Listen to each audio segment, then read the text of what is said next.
Bonjour et bienvenue sur Technapa, la Tech à Papa. Alors deux choses, premièrement, on va enfin refaire un peu plus d'imprimantes 3D. Les graveurs laser, ça commence à être vraiment la fin. Je pense qu'il reste un test à publier et après je vais je vais mettre une pause à ça.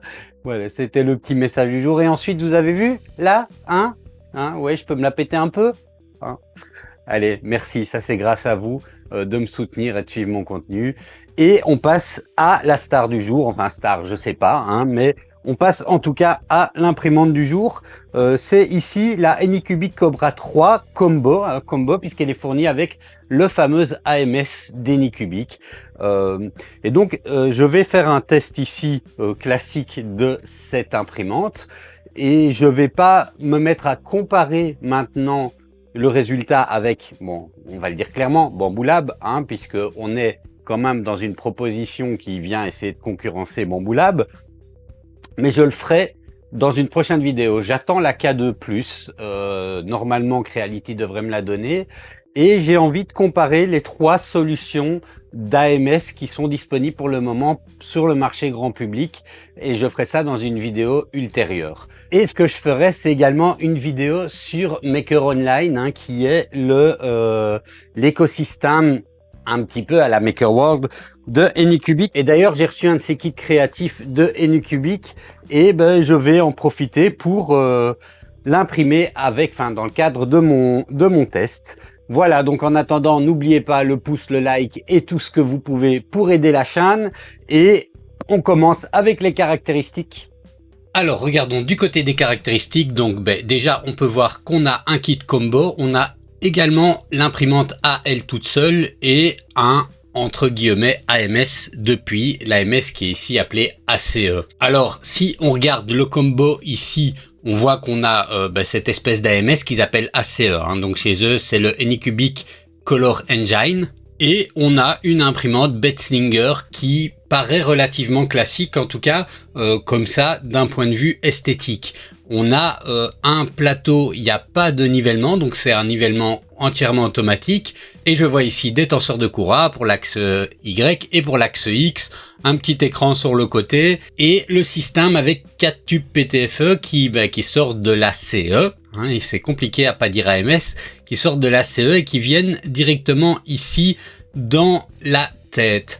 Alors, on a également un système de câble qui est ici orange et ça remplace la nappe et c'est un système que, a priori, je trouve plutôt ingénieux plutôt que les grosses nappes en termes de câble management. Bon alors, quand on voit au niveau des autres caractéristiques, on voit qu'on a un système de puce RFID dans les bobines, ce qui permet, comme il y a chez Bambu Lab, et évidemment, disons-le clairement, c'est la réponse de Anycubic à Bambu Lab, donc il y a quand même pas mal de choses pour lesquelles on pourra dire « Ah oui, ça c'est comme chez Bambu Lab », ou ça c'est mieux, ou ça c'est moins bien. Je vais essayer de pas le faire tout le temps, hein. L'idée là c'est pas de faire une vidéo comparative, mais on ne sait pas ne pas voir l'affiliation en tout cas.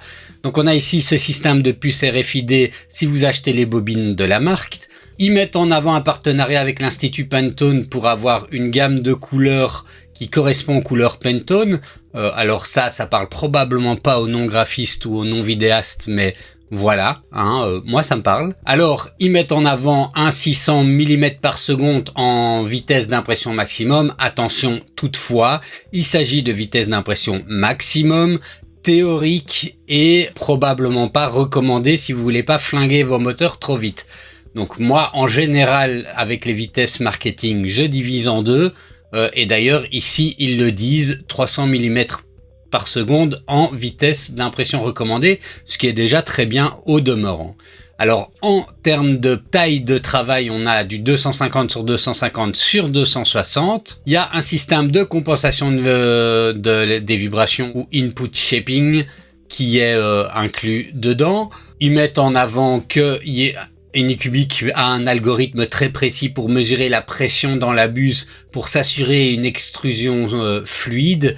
Bon, d'accord. Quelque chose qui est très bien et qu'il n'y a pas sur la Bambu Lab, c'est l'une des choses qui me fait préférer cet AMS, enfin ce ACE à l'AMS de Bambu Lab, c'est le fait qu'on peut déshydrater la bobine pendant qu'on imprime. On peut la maintenir avec un niveau d'humidité faible parce que l'AMS a un chauffage interne, enfin un chauffage, un système de déshydratation qui est activable via l'application ou via l'imprimante.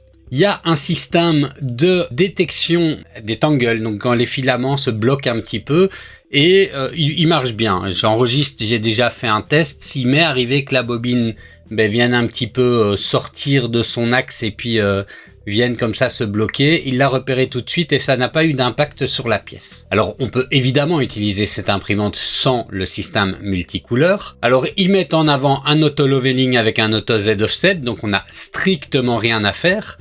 On ne doit pas s'amuser avec une petite feuille encore pour faire le Z. On a un système de quick swap de la buse. Alors on a évidemment, comme dans beaucoup d'imprimantes, mais attention, parce que là il y a une petite astuce, il y a évidemment une reprise en cas d'erreur d'impression, enfin en cas de coupure de courant, pardon, sauf si vous utilisez leur AMS, parce que là, ça marche pas. Alors ils disent qu'on peut utiliser l'app Anycubic, on le regardera plus tard dans la vidéo, et puis on a une série de modèles. Alors au niveau des caractéristiques que je n'ai pas citées là en haut, on peut utiliser une clé USB ou l'utiliser en Wi-Fi directement via l'application Anycubic Slicer à ce moment-ci, peut-être via Orca plus tard, mais là j'ai pas au moment où j'enregistre, c'est pas encore très stable, donc je vais pas m'en occuper maintenant, on verra ça peut-être une autre fois. La buse peut monter à 300 degrés, le hotbed peut monter jusqu'à 110 degrés. Et attention, comme chez Bambu Lab, si on voit au niveau du matériel, ils disent que la Cobra 3 supporte sans utiliser la CE, donc la MS, le PLA, le PETG et le TPU. Et les autres filaments sont recommandés à être utilisés avec justement la CE, mais pas le TPU. Le TPU passe pas dedans. Alors de base, la machine est fournie avec un extrudeur à double engrenage en acier durci. Voilà pour les caractéristiques. Maintenant, passons à l'unboxing.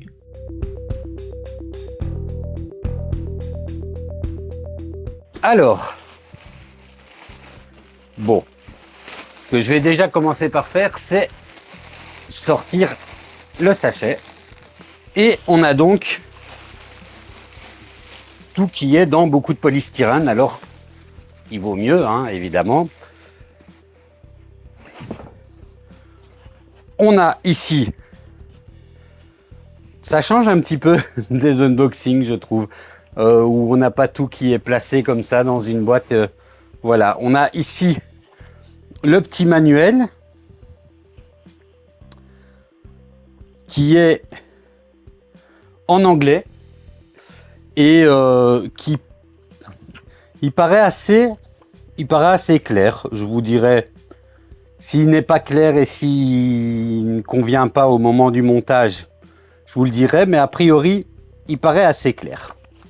Alors on va retrouver un petit sachet avec la clé USB, un petit tube PTFE, les clés Allen, enfin voilà, et un tout petit peu de filament. Ça, c'est vraiment symbolique. Ça continue la tendance. Ça, c'est un peu dommage, je trouve. Au début, on avait des fois des bobines d'1 kg, et puis c'était des échantillons de 500 grammes, puis c'est passé à des échantillons de 250 grammes, et maintenant c'est ce tout petit truc. Et on a ça avec beaucoup d'imprimantes. Je trouve ça dommage. Mais bon, ça c'est une question marketing. On a ici le support de bobine, en tout cas pour quand on n'utilise pas l'AMS, qui ne s'appelle pas AMS, mais qui s'appelle, je vérifie le petit copion, le Ace Pro. Voilà, le Anycubic Color Engine Pro. On a l'écran qui est très lourd, mais je pense que ce qui est lourd, c'est la charnière ici. Il est très lourd. Alors, il aurait pu être grand, mais en fait, il n'est pas si grand que ça au niveau de l'écran lui-même. On a quand même pas mal de bordures sur le côté. Alors, la tête d'impression qui est assez impressionnante. On va retrouver quoi? Alors, bon, je vais retirer ça. On a un look ici qui est plutôt sympa. Voilà. Ici, on a le tube avec les 4 têtes. C'est comme dans la Bambu Lab A1, ceci, enfin avec les 4, pas 4 têtes, mais 4 trous pour mettre des tuyaux PTFE. On a ici une petite molette pour pouvoir régler la tension du clips de l'extrudeur. On a ici, je pense que ça doit être un cutter. Et à mon avis, oui, il doit y avoir un mécanisme pour changer les couleurs où le cutter vient taper. Et pour le reste, ben, une petite chaussette, une lampe LED. Alors, on a 2 prises. Donc, on a une, je suppose, pour la CE et une pour la machine. Et ça explique également ben, pourquoi est-ce que cet ACE, AMS là, a également une fonction de déshydratant, enfin de déshydrateur, pas déshydratant, et que Bambu Lab n'a pas, puisque c'était une question de puissance électrique et l'AMS de Bambu Lab n'est pas alimenté par lui-même. Il est alimenté via la Bambu Lab par un câble. Alors, on a également ici un, je ne sais pas encore à quoi il sert, mais bon, on a un petit mécanisme. Un câble de données, à mon avis, pour passer de l'imprimante vers l'ACE. Alors, on a l'ACE en lui-même, mais on va le regarder en détail tout de suite après. Et on a la machine en elle-même. Alors, le plateau est plutôt protégé, donc c'est plutôt une bonne chose. J'ai du polystyrène de protection là également. Et la machine arrive complètement montée, donc le montage ne sera pas très compliqué parce que, enfin presque complètement monté, on doit en gros monter que la tête d'extrusion. Donc ça, c'est plutôt une bonne chose pour ceux qui ne veulent pas se casser la tête. Alors, la machine est fournie avec un PEI double face, et donc c'est un PEI texturé. Ce que je vois directement, et c'est quelque chose en général que j'aime bien, c'est qu'on a un système de détrompeur pour pouvoir le mettre. Ça, c'est quelque chose que j'aime bien. Alors, il y a de l'orange. Et moi, j'aime bien l'orange. Donc, si on jette un premier coup d'œil, qu'est-ce qu'on a ici? Je vois ici qu'on a... C'est amusant, on a un petit cache ici pour protéger les connexions USB et le câble. Mais je suppose que si c'est le câble de connexion à l'ACE, il est en façade. C'est peut-être pas la chose que je trouve le plus logique. On a le 3 de Anycubic Cobra 3. Alors, si on vient regarder de plus près la machine, on voit qu'on a ici sur le côté, donc il est tenu, une nappe pour attacher l'écran et je dois avouer qu'elle m'a l'air relativement fragile. À voir à l'usage. Ici derrière, on va avoir un switch pour le passer en 230. Enfin, en tout cas, il est en 230 a priori, mais vérifiez-le. On a le moteur de l'axe Y qui est assez dominant et visible là derrière, mais il n'est pas gênant. Et par contre, on a le câble ici qui est bien massif. Donc, a priori, on ne devrait pas trop avoir de problème de ce côté-là. On a une petite brosse pour nettoyer la buse en silicone qui est ici. Et par contre, vous pouvez voir ici, on a un seul moteur pour l'axe Z. Donc, on n'a pas 2 moteurs, on n'en a qu'un seul. Les axes sont toutefois synchronisés ici par une courroie. Sur le côté gauche, on va avoir le bouton d'alimentation et la prise pour l'alimentation. Alors ici, hein, j'expliquais qu'il y avait un cutter. Et ben voilà, le cutter, en faisant comme ça ici, le cutter va s'actionner et ça va permettre de couper le filament. Alors, à noter également, on a des tenseurs de courroie sur l'axe X et sur l'axe Y, ici en façade. Regardons maintenant de plus près l'ACE. Alors, l'ACE pour Anycubic Color Engine ressemble à ceci. Donc, on a une boîte à pain. Alors, je me disais, elle ne s'ouvre pas du premier coup, mais en fait, il y a un système d'attache que je trouve mieux foutu que sur l'AMS de Bambu Lab. Mais c'est une question très personnelle. À l'intérieur, bon, pour les deux, hein, les composants respirent quand même relativement la solidité. L'imprimante en elle-même est très solide, hein, avec du métal métal brossé, aluminium, très sympa. L'ACE en lui-même est plastique, mais c'est un plastique qui inspire confiance. On a avec plusieurs tubes PTFE pour relier l'ACE à la tête d'impression de l'imprimante. Et si on vient regarder de plus près au niveau de l'ACE, on peut voir qu'on a exactement comme sur le modèle dont il s'inspire, une petite trappe qui est par contre pas très facile à ouvrir. Voilà, une petite trappe, je suppose, dans laquelle on pourrait éventuellement venir mettre un petit peu de dessicant pour limiter l'humidité. On voit également qu'on a un système de roues pour les bobines. Je ne sais pas si ce ACE a les mêmes problèmes avec les bobines en carton qu'on connaît chez son principal concurrent, mais on verra à l'usage. Ensuite, vous pouvez voir ici le petit trou en fait dans lequel le filament est aspiré. Contrairement à ce qu'on connaît chez Bamboo, ici on ne voit pas le mécanisme, il est entièrement caché. À l'arrière de la bébête, on a les 4 sorties dans lesquelles on va mettre les tubes PTFE qui seront reliés à la hot end. On a un bouton d'alimentation et donc, comme je vous disais, une prise d'alimentation externe, ce que nous n'avons pas avec sur la concurrence, en tout cas celle que je connais, c'est-à-dire celle de Bamboo. Bon, alors là, je ne sais pas exactement, il n'est pas documenté, j'ai pas été chercher sur internet, si vous savez. Peut-être qu'il est possible d'en mettre plusieurs en série, peut-être qu'il sera possible d'en mettre plusieurs en série. Voilà, en tout cas pour le moment, il n'y a que ce port-là qui est utilisé. Alors voilà en gros pour l'unboxing et le premier coup d'œil. Ce que je vais faire maintenant, c'est qu'on va le monter. En tout cas, les quelques petites choses qu'on a à monter, je vais faire ça avec vous. Mais par contre, je vais aller le mettre directement à l'endroit où il va devoir se trouver, c'est-à-dire derrière moi, puisque comme il est un peu encombrant, notamment avec l'AMS, je préfère faire ça tout de suite. Alors j'ai failli oublier une chose, et à la base je pensais que c'était la boîte de leur ACE, et en fait non. Donc je suppose du coup que c'est du filament. Alors je suppose que j'ai raison. Donc qu'est-ce qu'on a là? On a 1 kg de PLA rouge, et il est sur une bobine carton. Alors ça augure peut-être du bon pour la compatibilité de l'ACE avec les bobines carton. Et on a une jolie boîte qui a un peu pris, qui est un peu morflé, mais une jolie boîte avec leur filament aux couleurs édition spéciale. Et c'est vrai que je dois avouer que ce sont de belles couleurs. Je vais vous les montrer ici. Bon, ils nous les détaillent là. On a l'espèce de couleur pêche. Donc voilà, on a le violet interstellaire, le tropical turquoise, le vert feuille et le fuse peach, la couleur pêche. Ce sont plutôt de belles couleurs, des couleurs mates.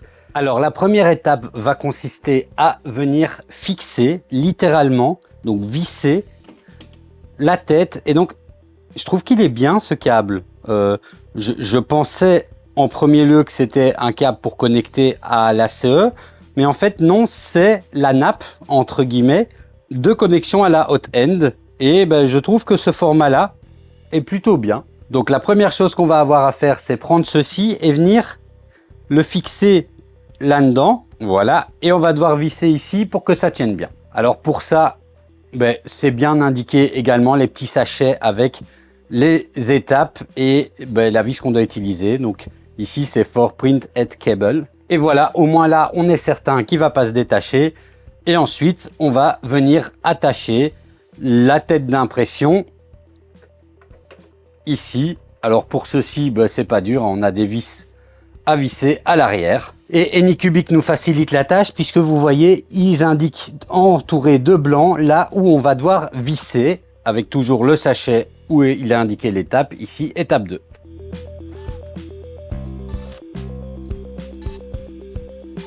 Alors on va ensuite installer l'écran et on va faire attention à avec la nappe en fait parce qu'elle est tout simplement fragile. Alors l'écran va venir s'attacher comme ceci et il est bien indiqué le côté qui doit être vers le haut de la nappe. Donc on le met comme ceci et on fait attention.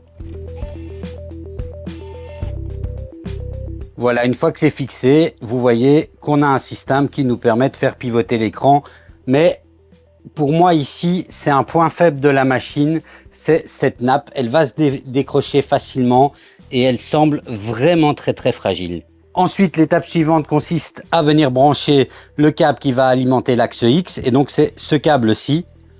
On vient le brancher ici en dessous.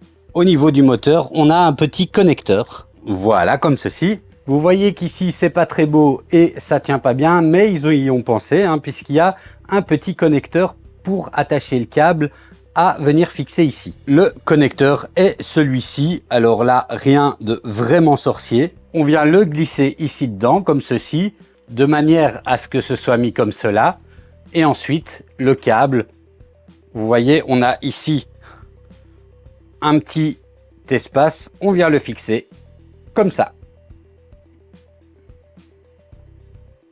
Vous voyez qu'on a également la place où viendra se mettre les 4 tubes PTFE qui viennent se mettre là. Alors, on va venir fixer ceci. Ça, c'est un petit dispositif pour la purge.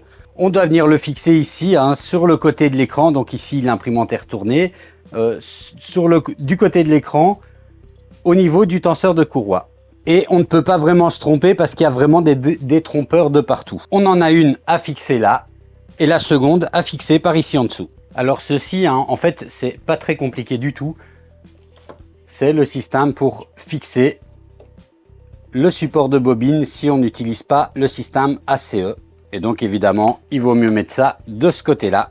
Bon, alors à ce niveau-ci, le montage de l'imprimante est fini, si ce n'est encore un tube PTFE si on veut utiliser, enfin si on n'imprime pas en multicouleur. Moi, je vais imprimer en multicouleur, donc je vais vouloir installer l'ACE. Donc on va faire ça maintenant. Bon alors, premièrement, on va prendre ce câble-ci. Et ça, je trouve que c'est pas super propre, c'est dommage. Ils auraient mieux fait de mettre la connectique sur le côté plutôt qu'à l'avant, puisqu'il va falloir venir ici à l'avant attacher ce câble. Et ça rend les choses pas très propres avec le câble qui court. Ensuite, ici à l'arrière, on vient le connecter sur le connecteur 6 broches qu'il y a en dessous.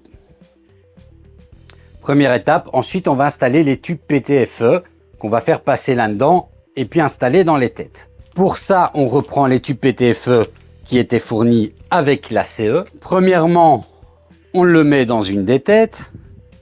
On le fait passer ici dedans. Alors, le système ici, il est un peu... c'est un peu casse-pied pour... Voilà. Bon, je vais devoir prendre une petite pince. Et ensuite, eh ben, je viens attacher ici les tubes. Vous voyez, on peut un peu tirer dessus et venir remettre. Voilà. Alors, je trouve que le système n'est pas super ergonomique pour venir les fixer et les déclipser. Bon, voilà. A priori, on le fait qu'une fois aussi, hein. Enfin, en tout cas, sauf s'il faut aller débloquer un filament.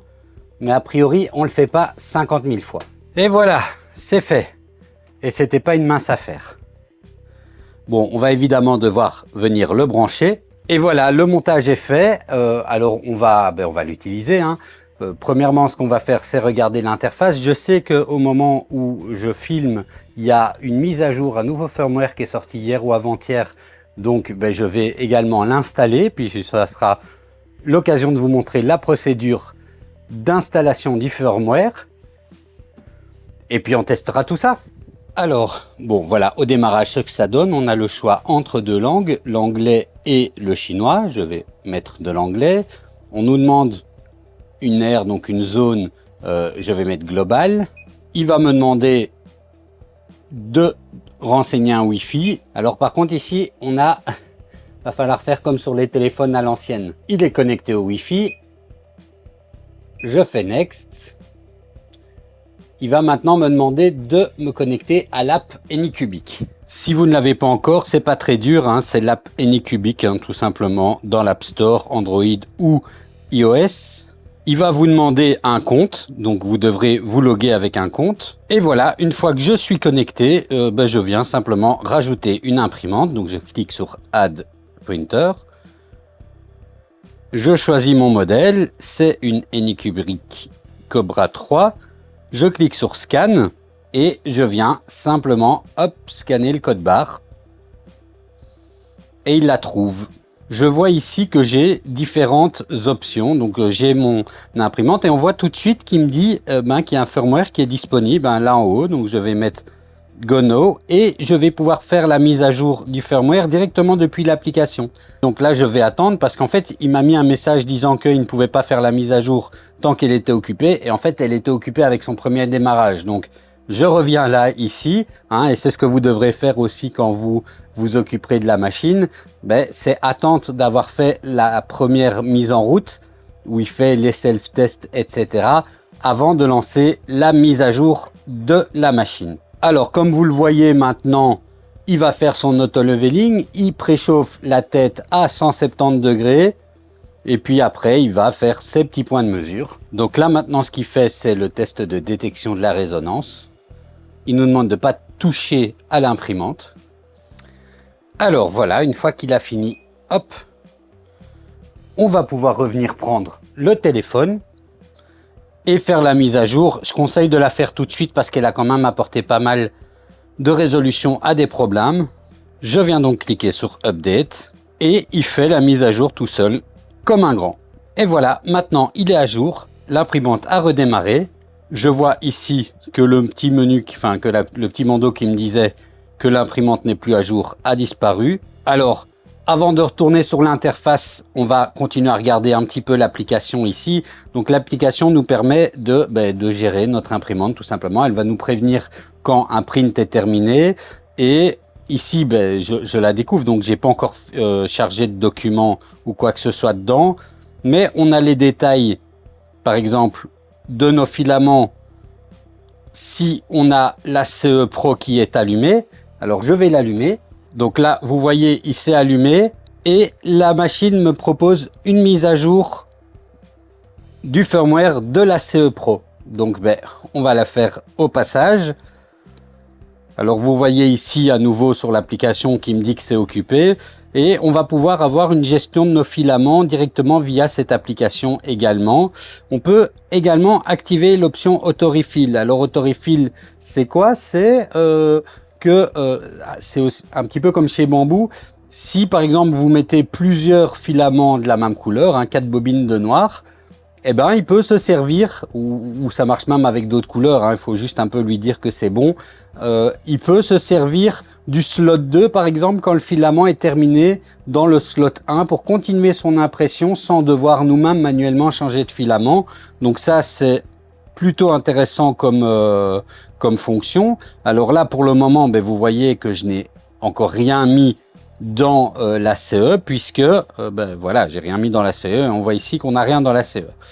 Je vais activer l'option Automatic Refill pour la CE. La CE permet également aussi de déshydrater ou de maintenir sans humidité les bobines en cours d'impression. Et puis pas en cours d'impression aussi. Et donc on peut se servir également ici pour commencer. Voilà, on va, il y a des réglages rapides pour du PLA. On va déshydrater le PLA pendant 4 heures à 45 degrés. Hop, voilà. Donc ça, c'est une fonction qu'on va retrouver au niveau de l'application. Et puis on va regarder tout de suite après dans l'interface. Si on retrouve également cette fonction dans l'interface, il n'y a pas d'écran sur la CE. Donc c'est une option qu'on ne va pas retrouver sur la CE en tant que telle. Alors ensuite, le reste de l'application est relativement simpliste. On a la gestion de nos documents, celle qui aura en local, donc c'est les G-codes en gros, en local sur la machine ou sur la clé USB si on l'avait mis dedans. Et on peut venir bouger nos axes ici, enfin interrompre les moteurs pour pouvoir bouger librement avec la main ou refaire un 0, donc un homing complet. Enfin, on va retrouver notre historique d'impression. Ici, elle est encore à 0 au moment où j'enregistre ceci. Enfin, si vous avez une caméra, ce qui n'est pas le cas ici, si vous avez une caméra, vous pouvez activer ici et ça chargera les images de la caméra. Alors, je le disais, l'application permet de gérer sa machine, mais elle permet également de chercher et d'imprimer des modèles via leur site Maker Online. Donc par exemple, si je viens chercher un modèle, je sais pas, ils font des propositions en haut, mais je vais mettre, oui, un vase, par exemple. Voilà, on a toute une série de modèles. On pourrait imprimer ce vase directement depuis Maker Online. Bon, Moi, ça m'intéresse pas de faire ça ici, mais vous voyez que c'est possible. Alors, voyons voir cette interface maintenant. Donc, on a une interface Anycubic assez sobre. L'écran n'est pas en haute résolution, mais c'est suffisant pour pouvoir lire. Par contre, comme je le disais, il me paraît un peu fragile. On a 4 menus en dessous, le menu Print, le menu pour la gestion des filaments, et on voit qu'on a la gestion de l'ACE ici, le menu pour la gestion de l'imprimante et de l'extrusion du plateau, et le menu des paramètres. Alors, regardons ça de plus près. Donc, dans le menu principal, on a Print. Print nous donnera la liste de nos modèles qui sont soit directement sur l'imprimante, et là, on a une série de modèles de test. On va les tester, soit sur la clé USB, soit les modèles qu'on aura chargés dans le cloud, si on charge nos modèles dans le cloud de Anycubic. Et enfin, notre historique d'impression. Au niveau de l'onglet matériel, on a donc ici 3 menus. Donc ici, on est en mode ACE, donc on ne va pas avoir... Donc le premier onglet, c'est si on n'active pas l'ACE. Ici, on est en mode ACE et vous voyez, en fait, on peut avoir 2 ACE. Donc à mon avis, c'est à ça que sert le truc, c'est qu'on peut les connecter en série. Que sert la petite prise supplémentaire que je disais, c'est pour les connecter en série. Alors ici, au niveau du menu ACE, on peut venir gérer nos filaments. On va regarder ça tout de suite. On a l'état de la boîte, donc quelle température il fait à l'intérieur de la boîte. On peut activer ou non la fonction dryer. Et on a le même menu que ce qu'on avait sur l'application, avec des presets en tant que dryer. Filament backup, donc ça c'est le fait qu'il passe à la bobine suivante une fois qu'il a terminé. Et ici, eh ben, ça dépend. On va pouvoir choisir la couleur, je vais vous le montrer après, une fois qu'on aura inséré un filament. Alors soit, et là c'est le même système que chez Bamboo, soit on utilise du filament Anycubic et avec la puce RFID, il peut détecter tout seul quel type de matériau c'est et la couleur, soit on le renseigne manuellement. Alors ici on a 3 onglets, des onglets de préchauffage, pour la buse, le plateau et un bouton pour refroidir la buse par exemple avant d'éteindre l'imprimante, c'est toujours recommandé. Petit point auquel je pense et que j'ai pas dit au moment où j'enregistrais, une fois que la mise à jour du firmware est faite, c'est conseillé quand même de refaire une calibration complète. Mais on verra après où est-ce qu'on fait ça.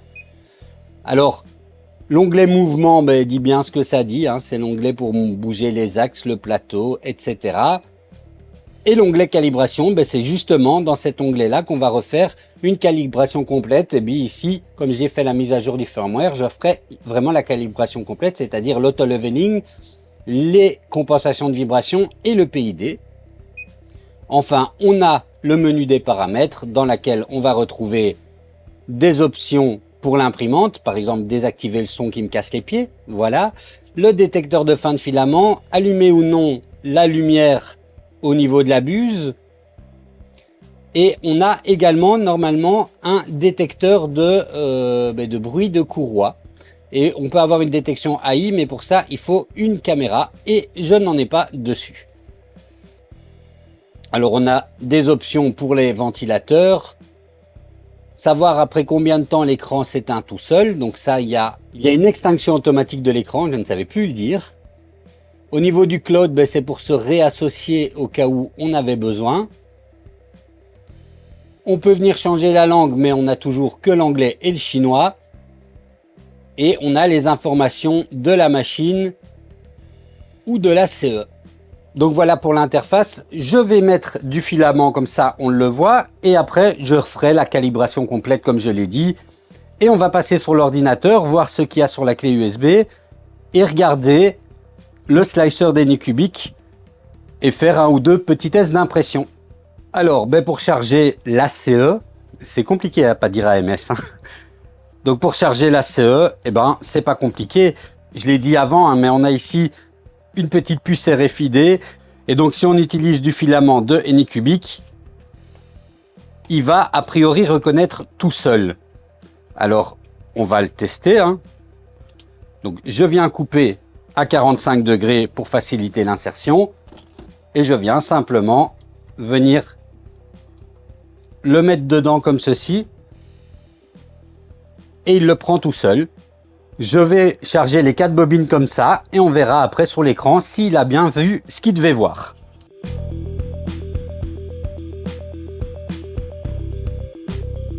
Alors voilà, les 4 sont chargés maintenant et regardons du côté de l'écran de l'imprimante pour voir s'il a bien détecté tout seul.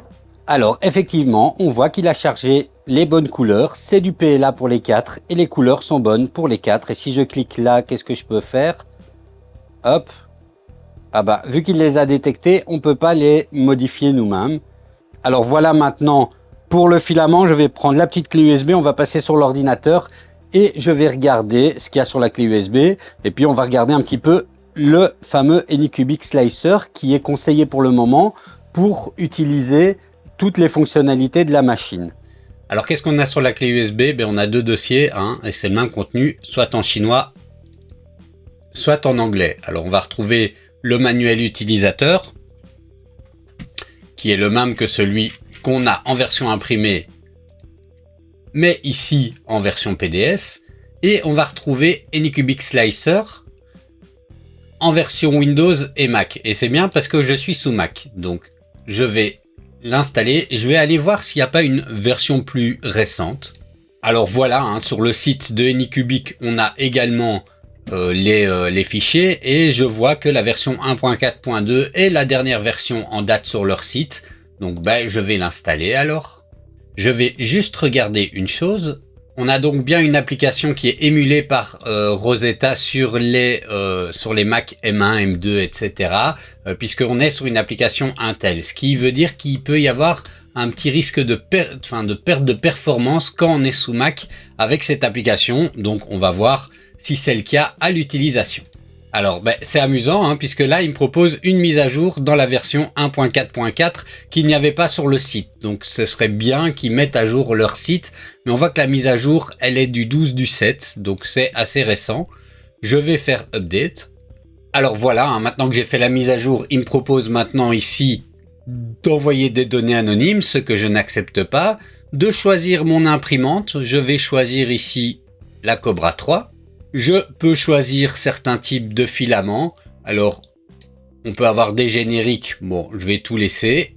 Et me voici avec le plateau. Alors, on le voit tout de suite. On est sur un fork de Prusa Slicer avec à peu près le même process de travail. On a sur le côté ici les commandes une fois qu'on a importé notre modèle. On a ici les paramètres. On va retrouver les paramètres de la Cobra 3. Et quand on clique ici et qu'on fait Edit Printer, on va pouvoir venir ici modifier, voilà, changer notre G-code de démarrage, les limites de notre machine, quelques informations sur l'extrudeur. Bon, je vous déconseille d'y toucher si jamais vous ne savez pas ce que vous faites. Pareil ici, on va pouvoir changer les paramètres. On a des profils définis, 008 3D photo. 0.20 normal qui sont des profils pensés par Anycubic. On peut créer les nôtres en venant modifier ici les paramètres. Enfin bref, c'est un slicer qui s'inspire beaucoup de Prusa Slicer. Donc je vais pas vous faire une visite guidée complète ni une formation, mais en tout cas vous voyez à quoi ça ressemble. Alors on va pouvoir se connecter également avec notre compte Anycubic pour pouvoir utiliser l'imprimante à distance, ce que je vais faire tout de suite après. Et on a ici un onglet 3D photo, donc on va regarder juste après ce que ça permet. En fait, ce que ça permet, c'est de faire un peu comme UForge. Bon, alors je voulais vous montrer un petit peu comment est-ce que ça s'utilise. Le problème, c'est que là, pour le moment, le cloud est en panne.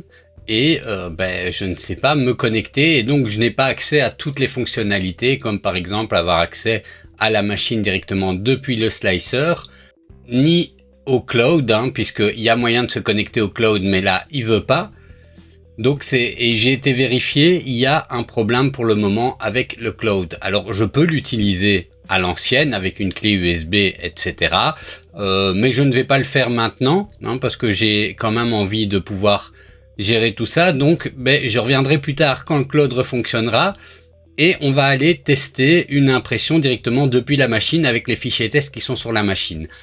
En attendant, ça c'est un point d'attention quand même, c'est pas les seuls, hein, ça s'est déjà passé chez Anycubic, chez Creality, mais c'est le problème avec ces fonctions cloud. Si le cloud est en panne, vous perdez certaines fonctionnalités, c'est un point d'attention quand même à avoir. Bon alors, puisque le cloud ne veut pas fonctionner, on va faire une première impression avec un fichier test qui se trouve donc sur l'ordinateur. Alors on a plusieurs possibilités et l'une des possibilités, c'est imprimer un petit jouet qui va utiliser les 4 couleurs. Alors on va tester ça pour commencer. Alors voilà, ça s'est imprimé. Alors ça a pris un petit moment, presque 4 heures pour arriver à ce résultat-là. Mais ça s'est bien imprimé. Alors 4 heures, pourquoi? C'est à cause du changement de filament, hein, avec 4 couleurs. Et l'autre inconvénient du changement de filament, vous pouvez le voir ici, c'est la quantité incroyable de poups, hein. Alors je vais le retirer proprement.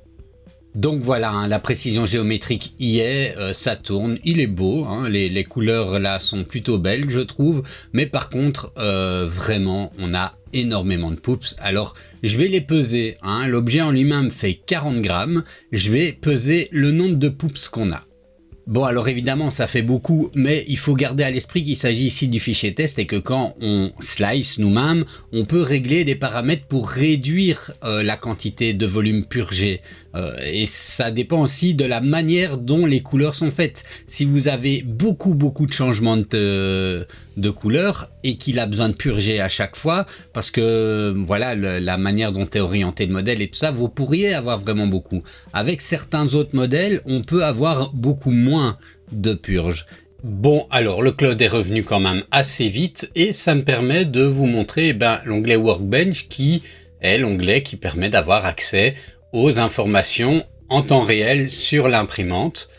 On peut rajouter d'autres imprimantes éventuellement et on voit ici que ça fonctionne. Alors on a juste un bug, hein, puisque le temps d'estimation de la fin ne fonctionne pas, hein. Il est occupé d'imprimer ici pour le moment et je suis à 58%. On voit ici qu'il est occupé de changer sa buse, enfin de nettoyer sa buse, changer de couleur, mais on n'a pas le temps estimé. Bon. J'imagine qu'avec des mises à jour, ce genre de petits défauts pourrait se corriger. Et on a également un onglet ici 3D photo, hein, je l'ai montré hier. On va regarder ce qu'on peut faire avec ceci. Donc je vais commencer par charger mon logo. Alors comme j'ai 4 couleurs, on peut voir qu'il me génère ici quelque chose avec 4 couleurs. Et on a ici des templates de colorisation, hein, qui va dépendre un petit peu de ce qu'on va avoir besoin d'utiliser comme couleur. Alors ici c'est en CMJK, donc on devrait utiliser les 4 couleurs pour qu'ils viennent mélanger un petit peu tout ça. Et le principe, hein, vous voyez ici, c'est une question de superposition. En utilisant une couche assez fine de superposition des couleurs, on obtient des variations de couleurs. Et c'est ce qui permet un petit peu de jouer sur les effets. Et c'est pour ça qu'ils disent que pour ça, on doit le faire avec ces couleurs-ci. Alors je peux venir changer également le contraste. Et donc je disais que c'était un peu style UForge, mais en fait non. C'est plus de la lithophanie colorisée, enfin voilà. Et ici par exemple on est clairement sur plus le UForge. Et vous voyez, on peut jouer ici avec les quantités de couleurs. Bref, de quoi vous amuser si vous avez envie. Enfin, donc voilà une petite possibilité. J'imagine qu'ils vont augmenter les possibilités à l'avenir. Alors on a fait un premier test, on l'a vu. Ça consomme quand même pas mal au niveau des filaments. On va maintenant faire un second test d'impression et pour ceci je vais aller sur Maker Online et pour ceci je vais aller sur Maker Online. Alors Maker Online, je ferai une vidéo découverte un petit peu plus approfondie, mais ici on va quand même un petit peu regarder. Alors donc Maker Online, hein, vous voyez, c'est un site de Anycubic. On ne le voit pas du premier coup d'œil que ça vient de Anycubic et qui permet un petit peu comme MakerWorld, hein, on va pas se le cacher, qui permet de télécharger et partager des modèles 3D qui sont également directement avec des profils pour les imprimantes Anycubic. Alors nous avons également un petit peu de gamification avec la possibilité de gagner des points qui permettent d'échanger contre des coupons à échanger sur le store de Anycubic. Ils ont également des concours, hein, et des challenges. Alors ici c'est challenge et il faut voter, enfin il faut essayer de gagner des points en fonction de certains designs. Enfin voilà. On regardera ça plus à notre aise dans une autre vidéo que je ferai à l'occasion. Mais ce qui est intéressant pour moi ici, c'est de voir, trouver un modèle pour tester l'imprimante. Alors ce qui est bien, hein, c'est qu'on a pas mal de modèles qui sont justement pour notre imprimante, hein, pour la Anycubic Cobra, et notamment pour l'améliorer. Alors une chose que j'ai remarqué, hein, c'est que les bobines carton, ça pose à peu près le même genre de problème que voilà, s'il y a un petit coup dessus, ça pose un petit problème. Bon, alors je vais imprimer ici, et c'est au passage un test qui va pas être en multicouleur, mais un test pour l'imprimante, et qui me permet de vous montrer une amélioration que je vous conseille. C'est imprimer des petits bords pour venir mettre autour des bobines, pour que ça tourne de manière plus fluide dans l'ACE et que ça ne pose pas de problème. Alors il m'en faudra 8 puisque j'ai 2 x 4. Évidemment l'imprimante ne va pas pouvoir les imprimer les 8 en un coup, donc je le ferai à mon aise, mais ici je vais en imprimer 2 et vous montrer un petit peu ce que ça donne une fois que c'est imprimé. Je peux l'ouvrir directement dans Anycubic Slicer et voilà, il me l'a ouvert directement avec normalement les bons paramètres d'impression. Si je veux, j'ai pas à me casser la tête. Je peux l'imprimer avec le PLA qu'il a détecté dans l'ACE. Voilà, si je fais une synchronisation avec mon ACE, il retrouve ici mes 4 couleurs. Et voilà, avec l'option Shell ici, je recolorie tout ça. Et a priori, quand je vais slicer, c'est vers le bleu qu'il ira. Bon, alors, désolé si mes mains sont sales, mais j'étais occupé avec une imprimante qui fait de l'argile, donc... Voilà, je vais vous montrer, donc ça s'est imprimé comme il faut. Les premières couches sont très bien. Il n'y a pas grand chose à dire de ce côté-là. Voilà, hein, ça c'est bien imprimé. Je vais m'en faire quelques-unes. Je vais nettoyer mon plateau d'abord. Je vais m'en faire quelques-unes.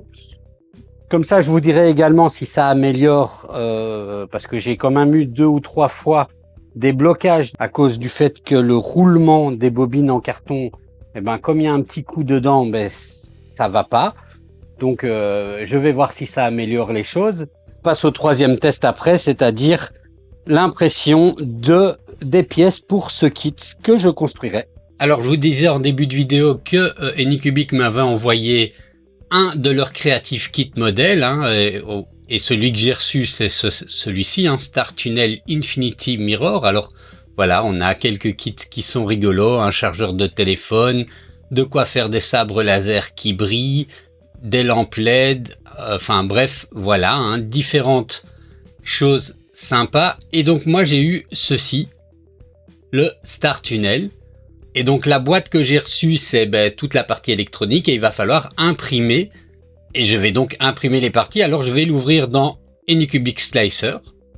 J'ai donc 4 parties, 4 plateaux. C'est parti pour l'impression de tout ceci. Alors voilà, la partie supérieure, hop, c'est bien imprimé. On a ici quelques supports. Bon, la première couche est très belle. Et on peut voir ici que le rouge, c'est très bien imprimé. Et on a quand même beaucoup moins de poups. Alors, pour les poups, ce qui est amusant, hein, c'est que contrairement à ce qui se passe chez Bamboo Lab, où ça tombe, ici, il est éjecté.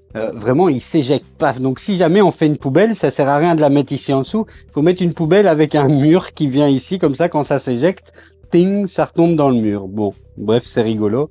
Je vais continuer à imprimer les autres pièces du kit et après, je vous montre l'assemblage de ce kit Maker Online. Alors, juste un point. J'ai utilisé les petits supports en plastique pour les bobines et ça aide vraiment. Autre petit point aussi, pour le noir, j'ai utilisé une autre marque de filament, hein, certains le reconnaissent, c'est du Prusa Galaxy Black et les bobines en plastique fonctionnent sans aucun problème. Pour le rouge, c'est également du filament Anycubic mais une autre série manifestement avec une bobine plus grande et avec un diamètre plus grand à la bobine et ça passe sans aucun problème également.